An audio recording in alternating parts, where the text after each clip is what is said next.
네, 김상길입니다. 여러 믿음의 선배님들 또 형제 자매님들과 같이 오늘 공공장으로의 부르신 기회와 고민에 대해서 한 15분간 나누겠습니다. 공공보건의료 선교라는 주제를 가지고 사실 2013년부터 저는 캄보디아 땅에 와 있고 계속해서 일을 하고 있는데, 사실 제 주제는 사실 이전에는 이제 선교병원에서 일해보고 또 CH 사역을 통해서 선교의 기초나 선교의 여러 형태를 배웠다면, 지금 제가 이제 갖고 있는 주제는 불의하고 타락한 세상 속에서 하나님 나라를 위한 통전적이고 변혁적인 건강을 어떻게 세울 것인가 하는 것입니다. 사실 저는 캄보디아 서북 쪽에 있는 몇 개 도에서 통합 모조보건 사업이나 만성질환 시스템을 구축하는 것, 또 작년부터 코로나 보건 위기 대응 사업, 이런 것들을 통해서 보건 체계를 강화하는 것을 어떻게 할 것인가, 또 그것을 통해서 보건 서비스의 질 개선이랄지 아니면 필수 보건 서비스가 이제 각 마을이나 또 보건소나 전원병원에서 돼야 되는데, 그걸 어떻게 세울 것인가를 고민하고 같이 노력하고 있습니다. 오늘 그 선교 대회 주제처럼 각 사역의 어떤 디테일들은 좀 생략하고 큰 그림에서 하나님이 원하시는 그런 그림이 무엇인가 생각해 보기 위해서 공공 영역에서의 의료 선교라는 주제로 생각해 보려고 합니다.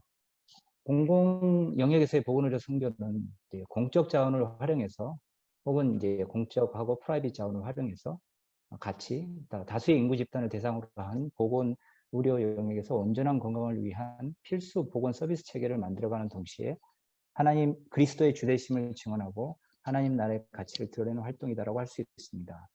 보건의료 영역에서 그리스도의 복음이 공적 진리임을 드러내기 위해 다양한 보건의료 활동으로 더 이상 불필요한 죽음을 예방하고 치료합니다. 이를 통해 하나님의 샬롬을 적극적으로 기다리며 이 영역에서 신실하게 살아내어 하나님의 선교에 동참하는 것이다 라고 생각합니다.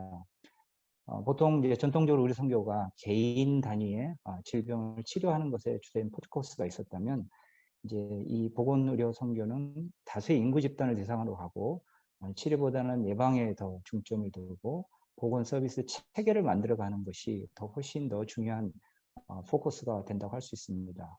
하지만 동시에 그리스도의 주되심이나 하나님 나라의 가치가 그 공공영역에서 드러나는 것을 목적으로 해서 하나님이 어떻게 이 일을 해가시는가 목도하고 증언하고 그 선교에 동참하는 것이라고 할 수 있겠습니다.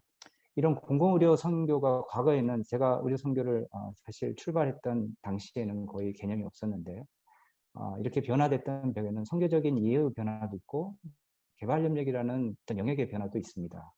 선교적 이해는 뭐 잘 아시다시피 하나님의 선교의 개념이나 통전적인 선교, 또 선교적 교회, 또 최근에 공공신학이나 공공선교라는 개념으로 확대돼서 담론이 형성되고 있는 것을 알 수 있습니다. 개발협력도 지난 50년 이상 개념 시계열을 놓고 볼 때 개도국에 빠른 변화가 있었고, MDG 이후에 SDG가 나왔고, 다양한 개발 효과성 등 또 책무성, 평가 규범들, 다양한 개발의 규범들이 새로 도입되어 왔고, 우리나라의 경우에는 이제 뭐 물론 코이카를 출발해서 2091년부터 시작을 했지만 2010년 OECD 닥에 가입함으로써 개발 협력이 이제 비약적으로 확대되는 그런 이제 환경의 변화들을 맞고 있습니다. 특히 전통적으로 우리가 선교지로 여겼던 것들이 이제 개발도상국의 영역에서 그들이 갖고 있는 문화나 종교, 또 보건의료 환경을 고려하면서 의료 선교를 해야 되기 때문에, 단지 우리의 좋은 의도로 혹은 섬기고자 하는 의도로 가서 의료를 이렇게 주는 것보다는 그 지역에 어떤 보건의료 환경이 있는가를 고려하고 시행을 해야 되는 상황입니다. 특별히 코로나 시대 이후에 다운화된 이제 후기 세속 사회 혹은 자본주의 양극화가 심화되어 있는 사회에서 어떻게 의료를 총체적이고 온전한 복음을 담아내는 의료 선교를 할 것인가가 우리 모두에게 주어진 숙제라고 할 수 있습니다. 한국 선교에서도 선교의 공공성이 굉장히 강조되는 걸 우리가 다 알고 있습니다. 한국 선교의 미래 이슈를 선교학자들이 뽑았던 키워드 중에 선교의 공공성이 굉장히 중요하게 강조되었고, 공공의 장에서 어떻게 증거하는 삶을 살 것인가, 또 그 영역을 어떻게 변혁시키면서 복음을 증거해낼 것인가가 중요한 이슈로 대두되고 있습니다. 제가 만나보는 선교지에서 만나는 대부분의 젊은 크리스찬 그런 형제들은 혹은 자매들은 상당 부분 이제 개발협력의 사역에 원해서 들어와서 일을 하고 있지만 선교하고 연결지어서 생각하지 못하는 것을 발견하고 참 안타까웠습니다. 대부분 이제 믿음의 영역이 사사화돼 있고 또 공공에서 일하는 것은 상당히 다른 영역으로 생각하기 쉬운데 하나님 나라의 총체적인 사역에서는 선교의 어떤 티피컬한 종교적인 영역의 활동이나 또 개발 영역의 정부 역할이나 시스템을 구축하는 거나 인권을 옹호하거나 여러 가지 세큘러한 활동이라 할지라도 하나님 나라를 세우는 그런 영역으로 구속돼야 될 필요가 있다고 할 수 있습니다. 그래서 이 케이프타운 선언에서 진리와 일터의 페이퍼에서도 사역과 선교를 그리스도의 몸의 적은 부분을 차지하는 전임 사역자들과 선교사들의 사역으로 간주하는 경향을 거부한다. 이러한 텐트메이들과 비즈니스 종사자들의 일터 사역은 지역 교회들의 사역의 한 영역으로 그 가치를 인정받아야 된다고 주장하고 있고, 다른 진리와 공적 영역의 페이퍼에서도 그리스도를 따르는 자들이 사회적 가치를 형성하고 공적 논의에 영향을 미치는 공공 서비스나 개인 사업 분야에서 해당 영역에 적극적으로 참여할 것을 촉구하고 있습니다. 한국의 경우에 이제 공적 개발 협력이 본격적으로 대두되면서 규모가 지속적으로 증가하고 있고, 올해 세운 목표는 이제 2030년까지 19년 대비 약 2배 이상의 규모로 확대할 것을 약속하고 있습니다. 또 분야별로 보면 교통이나 보건, 교육이 가장 많은 분야인데, 교통은 이제 인프라에 관계되어 있고 또 론이기 때문에 되게 보건과 교육이 가장 주되되는 그런 주제 영역이라고 할 수 있고요.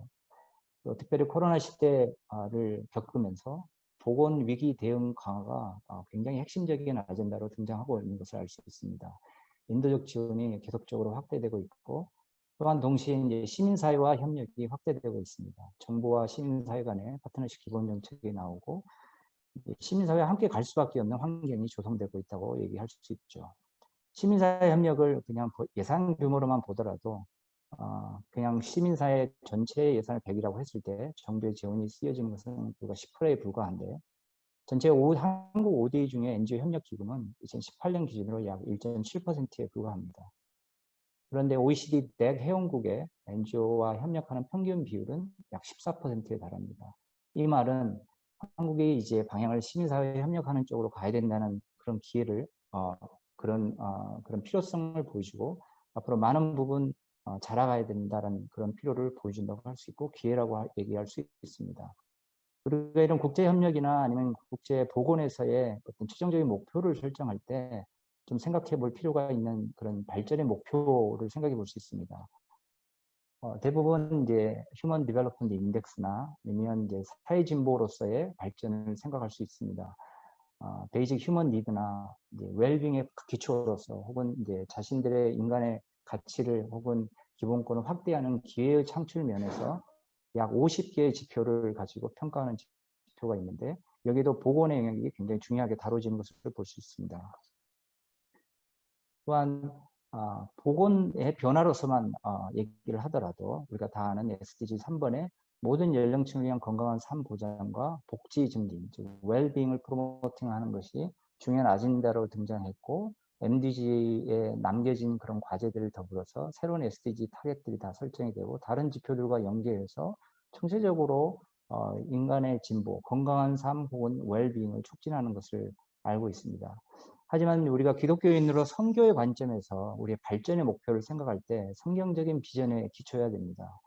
구약의 비전을 기초한다면 이사야가 받은 그 새하늘과 새 땅의 비전, 이 말에 포함되어 있는 이런 문장들이 굉장히 저희에게 비전을 던져줍니다. 우는 소리와 부르짖는 소리가 그 가운데 다시는 들리지 아니하고, 날수가 많지 못하여 죽는 어린이와 수완이 차지 못한 노인이 다시는 없을 것이라. 100세에 죽는 자를 젊은이라 하겠고 100세가 못되어 죽는 자를 저주받는 자이리라. 라는 건강한 삶, 온전한 삶에 대한 비전이 취시되어 있는 걸 알 수 있습니다. 또한 그리스도의 본으로서도 생각해 볼 수 있습니다. 우리가 하는 사역의 어떤 최종적인 발전의 목표가 예수 그리스도께서 사명선으로 선포하셨듯이 가난한 자에게 복음을 전하고 포로된 자에게 자유를, 눈먼 자에게 다시 보게 하고 눌린 자를 자유케 하고 주의 은혜의 해를 전파하는 희년의 복음, 샬롬의 복음이 전파되고 돼야 된다는 것을 알려주고 있죠. 또 그와 동시에 하나님을 사랑하고 이웃을 사랑하는 방식을 저희들에게 제시하셨습니다.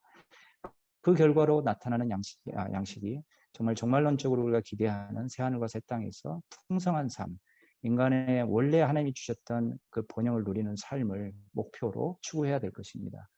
이걸 개발협력의 선교적 과제하고 연결지어서 생각해 보면 개발협력의 대부분의 동기들을 이렇게 설명합니다. 일반적으로 정치 외교적인 동기랑 경제적인 동기, 또 인도적인 동기, 상호우전적 동기에 의해서 우리가 이런 협력을 한다, 5대 사업들을 한다라고 얘기하는데 우리가 선교적으로 이 의미를 구속할 필요가 있습니다. 하나님 나라의 샬롬의 동기에서 이것을 구속해서 하나님의 영역으로 다시 재해석하고 재의미를 부여해서 결국 우리가 원하는 하나님의 주대신 인정되고 새하늘과 새 땅을 비전대로 풍성한 삶, 온전한 건강을 누리는 삶으로 확대해내야 됩니다. 그 가운데 FBO 역할이 굉장히 중요하다고 할 수 있습니다. 아마 다음 세시간에서 더 많은 얘기를 할 테니까 저는 한 가지만 얘기하자면 그 FBO 역할이 세큘러한 NGO, 세큘러한 기구들이나 NGO나 시민단체들하고 얘기할 때 종교적 기반을 갖는 NGO들이 자기들의 믿음의 전통을 버리지 않고도 그 컨텍스트에 맞는 믿음을 표현하기 위한 소위 중간 공리가 필요합니다. 이거는 이제 윤리학에서 많이 표현되는 말인데 이 믿음의 가치를 버리지 않으면서도 그 영역에서 통용되는 언어로 표현할 수 있어야 된다는 것입니다. FB의 역할을 규정하는 여러 이제 연구 논문 중에 2015년의 논문에 아프리카의 FBO들의 역할들을 규명할 때 보통 아프리카 헬스케어 프로바이더들의 약 30에서 50% 정도를 이 FBO들이 담당한다. 하지만 이들의 영향력을 평가하기 굉장히 곤란하다. 왜냐하면 데이터가 없기 때문에 이렇게 얘기하고 있습니다. 그래서 또 그들이 많은 FBO들이 그런 여러 가지 위기 상황에 노출되어 있다고 말을 합니다. 또 변화되는 헬스 시스템 자체에서 적응해야 되는 그런 숙제를 안고 있는 것이죠. 시간상 넘어가서 마지막 고민들을 좀 나눠주고자 합니다. 사실 공공보건 선교라는 것은 어떻게 보면 굉장히 추상적인 개념입니다. 하지만 하나님께서 저희들에게 또 이 시대의 흐름을 보면 저희 믿음을 갖고 있는 많은 보건 의료인들이 이 영역에서 신실하게 현존해야 될 필요가 있습니다. 정말 우리가 세큘러한 스테이트나 아니면 그런 멀티라테랄 혹은 바이라테랄 도너들하고 같이 일한다는 것은 우리에게 파수꾼으로서 중보자로서의 역할을 요청합니다. 많은 재원 요구하고 많은 사업의 역할들이 있고 많은 다양한 활동들이 있는데 그 가운데 하나님의 관점으로 바라보고 의미를 부여하고 중보하는 사람들을 부르고 계신다고 저는 믿습니다. 또한 그들과 일하게 될 때 저에게 필요한 것이 공공보건 활동의 성교학적 성찰이 필요합니다. 왜냐하면 우리가 만나서 일하는 그 영역에는 그 영역의 룰이 있고 언어가 있습니다.